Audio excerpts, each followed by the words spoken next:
Magandang tanghali po sa ating lahat at welcome po muli sa ating press conference ngayong araw po ng Sabado, ika-8 ng Nobyembre 2025. Patuloy po tayong nagbabantay dito sa ating sama ng panahon na si Typhoon Uwan or may international name na Fung Wong.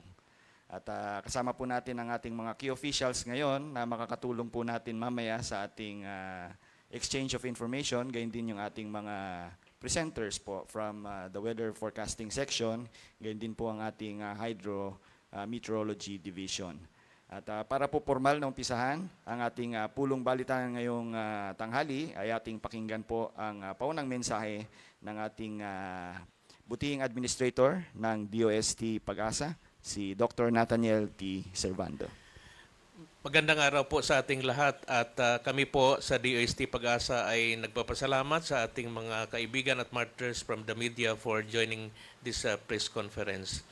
Ang layunin namin ay ipahayag ang pinakahuling ulat na tungkol sa bagyong Uwan. No? Ang bagyong Uwan ay is now a very intense and rapidly intensifying typhoon that poses a threat to our country. No? Patuloy itong lumalakas at mabilis at ito ay inasahan na magdudulot ng napakalakas na hangin, matinding pag-ulan na magdudulot ng malawakang pagbaha, landslide at storm surges, lalong-lalo na sa mga bababa at sa mga baybaying dagat. As of the latest, ang bagyong Uwan ay may taglay na 140 kilometers per hour at bugso na abot ng 170 kilometers per hour near the center. Kumikilos ito sa bilis na 35 kilometers per hour westward at inaasahan natin na ito ay mag-intensify pa bago mag-landfall bukas ng gabi bago tatahakin ito ang kalupaan ng Central at Northern Luzon. Again, ito ay mag-landfall gabi at dadaan ng kalupaan night time. No? Nakataas na ang signal number 2 sa ibang lugar, particularly na sa may Kabikulan na unang mapiktuhan itong bagyong Uwan. Inaasahan natin na tataas pa at maaring tomorrow i-raise namin ang pinakamataas na storm wind signal, no? Signal number 5. Again, ito ay may dalang hazard na mapaminsala at sa panahong ito ang maagap na aksyon ay napakahalaga. Again, pinapayuhan natin ang ating mga kababayan na sundin ang pinairal na utos, no, ng kanilang mga LGUs at ng mga local DRRM officers dahil po ang maagang aksyon ay susi sa ating kaligtasan. Kung kinakailangan, no, ay lumikas na at ipaghanda ang mga kinakailangang gamit. No. Muli, ang DOST Pag-asa ay magbibigay ng updated information in all forms, of course through the media, social media at iba't ibang platform ng DOST at ng Pag-asa.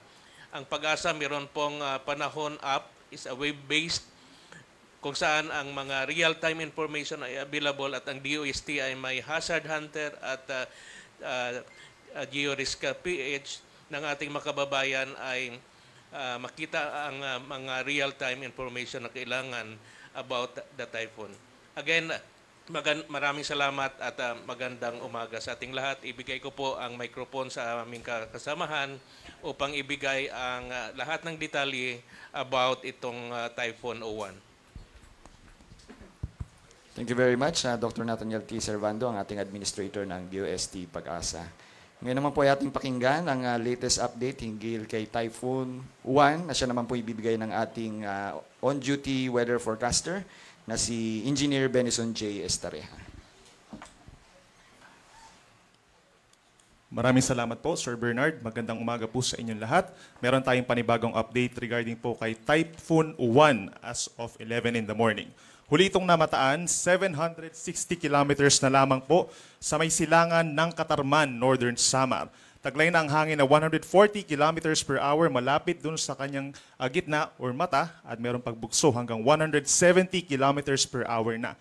At sa ngayon po, mabilis itong kumikilos pakanluran at 35 kilometers per hour. Yung kanyang radius is 780 kilometers. So ibig sabihin po, yung Northern Samar and Eastern Samar ay nahagip na po ng outer rain bands nitong si Bagyong Uwan. Inaasahan po sa mga susunod na oras, maapektuhan din po ng outer rain bands itong eastern portion ng Southern Luzon, Visayas at Northeastern Mindanao. Aasahan na po yung mga pabugso-bugsong hangin at minsang malalakas na mga pag-uulan.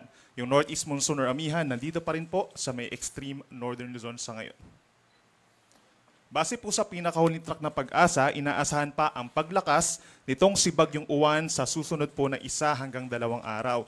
Kung mapapansin din natin, magkakaroon siya ng close approach or malapit dun sa kanyang sentro, ito pong Northern Samar at ilang bahagi pa ng Bicol kagaya ng Catanduanes, Eastern Albay at Northern Coast ng Camarines Sur and Camarines Norte. So mamayang umaga or bukas po yan ng umaga, malapit na siya sa may Catanduanes, habang pagsapit po dito sa bukas sa umaga hanggang sa hapon, approaching na po siya dito sa may eastern coast ng Quezon at ng Aurora. So possible siya maglandfall dito po sa may parting Aurora and Southern Isabela. Bukas na po yan ng gabi. At simula bukas ng gabi hanggang sa umaga ng Lunes, babagdasin po nitong Bagyong Uwan ang Northern and Central Luzon at mag-emerge po dito sa may West Philippine Sea sa Lunes ng umaga. Kung mapapansin din po natin, base sa ating latest track, pagsapit po ng Lunes hanggang Martes, magiging mabagal yung pagkilos nito at maaaring magkaroon ng unti-unting pag-recurve or pagliko habang umaakyat dito po sa may Balintang and Bashi channels. In terms of intensity, sa ngayon 140 kph po, no? Pero paglapit niya sa Catanduanes, posible siya mag-intensify pa bilang isang strong typhoon. Nasa 175 kilometers per hour na po ito yung estimated lakas niya bukas ng umaga, pero hindi din natin nirule out na maging isang super typhoon po ito paglapit dito sa may Catanduanes. So bukas ng likely tanghali hanggang sa gabi, nasa super typhoon category po ito, mararanasan na yung matinding hangin po at matinding ulan dito sa ating mga kababayan sa may eastern portion ng Luzon, maging dito sa may Samar Island. In terms of lawak naman po yung radius, sa ngayon po, nasa 780 kilometers, so yung kanyang kabuang diametro, estimated at around 1,500 kilometers. So kaya po niyang sakupin ang halos buong bansa. Mahagip din ang Luzon, ang malaking bahagi na ng Luzon and Visayas, simula po bukas ng mga matitinding hangin at pinakamalapit nga yung mga areas dito sa may parting Northern Luzon, Central Luzon. Itong kulay pula, pag pinroject po natin dun sa kanyang current track, ito yung magkakaroon ng mga pinakamatitinding hangin na naglalaro from 175 hanggang sa umabot nga po ng 185 kilometers per hour as a super typhoon. Andiyan pa rin po yung ating cone of probability na tinatawag. Ibig sabihin, pwede pa itong bahagyang tumaas, maglandfall dito sa may Isabela, at pwedeng mas bumaba pa ng bahagya, nakapaloob pa rin po sa cone of probability itong Northern Catanduanes, Northern Camarines at Northern Quezon. So lagi pong tumutok sa ating mga updates. Mamaya po, every 3 hours na yung ating updating regarding sa track nitong si Bagyong Uwan. Sa ngayon po, meron na tayong wind signal number 2 sa maraming lugar.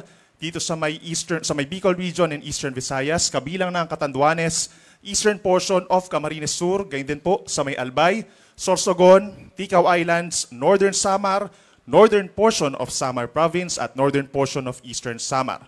Meron naman tayong wind signal number 1 sa Cagayan, Isabela, Quirino, Nueva Vizcaya, Apayao, Abra, Kalinga, Mountain Province, Ifugao, and Benguet. Signal number 1 na rin po sa buong Ilocos Region, Ilocos Norte, Ilocos Sur, La Union at Pangasinan. Signal number 1 din sa Aurora, Nueva Ecija, Tarlac, Pampanga, Bulacan, Zambales, at Bataan. Sa Metro Manila, nakataas na po sa ngayon ng wind signal number 1. Gayon din sa Cavite, Laguna, Batangas, Rizal, Quezon, dito rin po sa may Camarines Norte, natitirang bahagi ng Camarines Sur at ng Masbate, kabilang po ang Burias Island. Signal number 1 din sa Marinduque, Romblon, Oriental Mindoro, Occidental Mindoro, kabilang ang Lubang, gayon din sa mga isla ng Calamian and Cuyo. At pagdating naman po dito sa Visayas, signal number 1 din sa natitirang bahagi ng Samar, rest of Eastern Samar, gayon din sa Beliran, Leyte, Southern Leyte, northeastern portion ng Bohol, northern and central portions ng Cebu, kabilang ang Bantayan and Camotes Islands. Signal number 1 din sa northern portion of Negros Occidental, northern and central portions of Iloilo, Capiz, Aklan, northern and central portions of Antique, kabilang ng Caluya Islands, at signal number 1 din sa Dinagat Islands and Surigao del Norte. So kung mapapansin po natin, yung ibang lugar dito sa may Luzon and Visayas, hindi pa natin talaga mararamdaman within the next few hours yung mga pabugso-bugsong hangin. Pero simula po mamayang gabi, dahil simula po kahapon, nagtaas na tayo ng wind signal sa may Bicol Region, Eastern Visayas, and Caraga. Most likely po mamayang gabi mararamdaman na nila yung mga pabugso-bugsong hangin. In terms of wind signal, tataas pa po yung ating mga babala sa hangin dito po sa mga posibleng pinakamalapit dito kay Bagyong Uwan. So maaari tayong magtaas ng hanggang wind signal number 5. So equivalent po yan sa 185 kilometers per hour na taglay ng hangin. Posibleng makasira po ng magkaroon ng severe damage for light material structures. Possible din po na makapagpatumba ng ilang puno at poste ng kuryente. And as a result, nagkakaroon po tayo ng malawakang brownout. Possible din po na maapektuhan yung ating supply ng tubig at yung linya ng komunikasyon. So dito naman po sa Metro Manila at mga nearby areas, worst case scenario po natin ay signal number 2 and signal number 3. So lagi tumutok po sa ating mga babala, sa ating TCB, and yung signal number 5. Kung babalikan po natin yung ating track, ito yung mga areas na posibleng magkaroon ng signals number 4 and number 5. Yung hilagang bahagi ng Bicol Region, gayon din po ang ilang bahagi ng Calabarzon, Central Luzon, at timog na bahagi po ng Northern Luzon, Cagayan Valley, Cordillera Region, and Ilocos Region. Pagdating naman po dun sa ibang lugar, sa Palawan, Visayas, and Mindanao, mapapansin din po natin na may pabugso-bugsong hangin. Yan po ay epekto na rin ng outer cloud bands nitong si Bagyong Uwan dahil ito po ay napakalawak. Today and tomorrow, the rest of Visayas and some parts of Mindanao as well as Palawan. Habang pagsapit po ng Lunes, malaking bahagi pa rin ng Luzon and Visayas. Bagamat nakalampas na sa West Philippine Sea itong si Bagyong Uwan, makakaranas pa rin po ng pabugso-bugsong hangin. Isa pa, bukod po sa napakalakas na hangin, meron din po maaasahang malalakas na mga pag-ulan dahil po kay Bagyong Uwan. Within the next 24 hours na po, o habang lumalapit itong bagyo dito sa may Bicol and Samar, aasahan na po natin yung higit sa 200 millimeters na dami ng pag-ulan dito po sa Camarines Norte, Camarines Sur, Catanduanes, and Albay. So 200 millimeters or higher. Yung impacts po ng ganun karaming ulan ay magdudulot ng widespread na mga pagbaha, hindi lang dun sa mga mabababang lugar. Possible din po na magkaroon ng pag-apaw ng mga kailugan natin, lalo na yung mga major river basins, yung mga nasa major river basins po natin dito sa may Kabikulan, at possible din po na magkaroon sa mga bulubundukin na lugar ng mga pagguho ng lupa. Possible naman po yung 100 to 200 millimeters sa dami ng ulan within the next 24 hours dito sa may Quezon Province, lalo na yung hilagang bahagi ng Quezon, including Polillo Islands, Masbate, Sorsogon, Northern Samar, Eastern Samar, at maging dito sa may Marinduque. So nandyan din po ang banta ng mga pagbaha at pagguho ng lupa. Meron naman tayong tinatawag na localized flooding kapag meron tayong kulay dilaw or 50 to 100 millimeters sa dami ng ulan. Hanggang bukas ng tanghali, posible na po yung 50 to 100 millimeters sa Bulacan, lalo na sa may eastern portion, Rizal, Laguna, Romblon, and Samar and Biliran provinces. May mga localized flooding at hindi rin natin inaalis yung tsansa ng mga pagguho ng lupa. Ilang bahagi na rin po ng Luzon at Visayas, simula po mamayang hapon and gabi, magkakaroon rin ng makulimlim na panahon at taasahan yung mga kalat-kalat na ulan at mga thunderstorms. Simula naman po bukas ng tanghali hanggang sa Monday ng tanghali, ito yung time kung saan binabagtas na po ng Bagyong Uwan, itong Northern and Central Luzon at yung hilagang bahagi pa ng Southern Luzon. So meron po tayong more than 200 millimeters na dami ng ulan na ine-expect po dito sa halos buong Northern Luzon. Halos buong Cagayan Valley except dito sa may Batanes, buong Cordillera Region, buong Ilocos Region, dito rin sa hilagang bahagi ng Central Luzon, Aurora, Nueva Ecija, Tarlac, and Zambales. Orange naman po, or nasa 100 to 200 millimeters sa dami ng ulan habang binabagtas ng bagyo ang Northern and Central Luzon, sa may Pampanga, Bulacan, Bataan, even dito sa may Metro Manila, buong Calabarzon, 100 to 200 millimeters, at maging dito rin po sa may Occidental Mindoro. Habang 50 to 100 millimeters ang posibleng dami ng ulan sa Oriental Mindoro, Marinduque, Romblon, Camarines Norte, and Camarines Sur sa pagtawid ng Bagyong Uwan. Inuulit natin, widespread incidents ng severe flood at landslides, lalo na dito sa mga bulubundukin ng Sierra Madre, Caraballo, and Cordillera Mountains, yung posibleng maramdaman ng ating mga kababayan doon. We are advising po yung ating mga local government units to have close coordinations po with our public po. No? At yung ating mga public, make sure po na sumusunod tayo sa ating mga local government units, sa ating mga disaster responders po para maiwasan na yung anumang additional po na mga sakuna.